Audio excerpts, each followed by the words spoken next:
But no, the great iron gates were still locked and chained as securely as ever, and Mr. Wonka was nowhere to be seen. But the factory was still working. The people shouted, "Listen, you can hear machines. They are all whirling again, and you can smell the smell of melting chocolate in the air." Grandpa Joe leaned forward and laid a bony, thin, long, bony finger on Charlie's knee, and he said softly, but most mysterious of all, "Charlie, we're in the shadows, in the window of the factory." The people standing on the street outside could see small, dark shadows the moving about behind the frosted glass windows. "Shadows of Wum?" said Charlie quickly. That excitedly, that's excitedly what everybody else wanted to know. "The place is full of workers," the people shouted, "but nobody's gone and the gates were locked. It's crazy. Nobody ever comes out either." "But there was no question at all," said Grandpa Joe. "The factory was running, and it's gone on running ever since these last 10 years. What more, the chocolates and candies it it's been turning out have been coming more fantastic and delicious all the time. And and of course now, when Mr. Wonka invents some new and wonderful candy, neither Mr. Fingerglubber and Mr. Hobnose, nor Mr.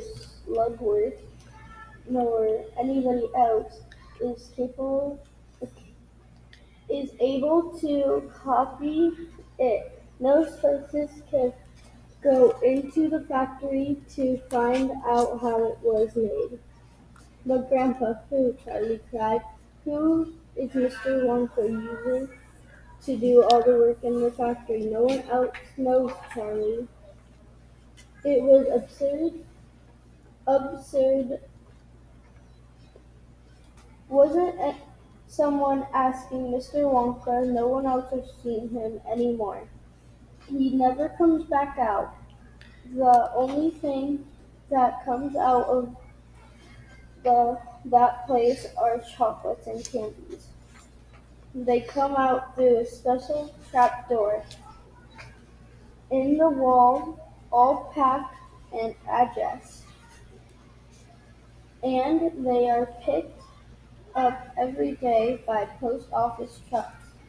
"But Grandpa, what sort of people are they that work there?" "My dear boy," Grandpa Joe Grandpa Joe, "that is one of the great mysteries of the chocolate-making world.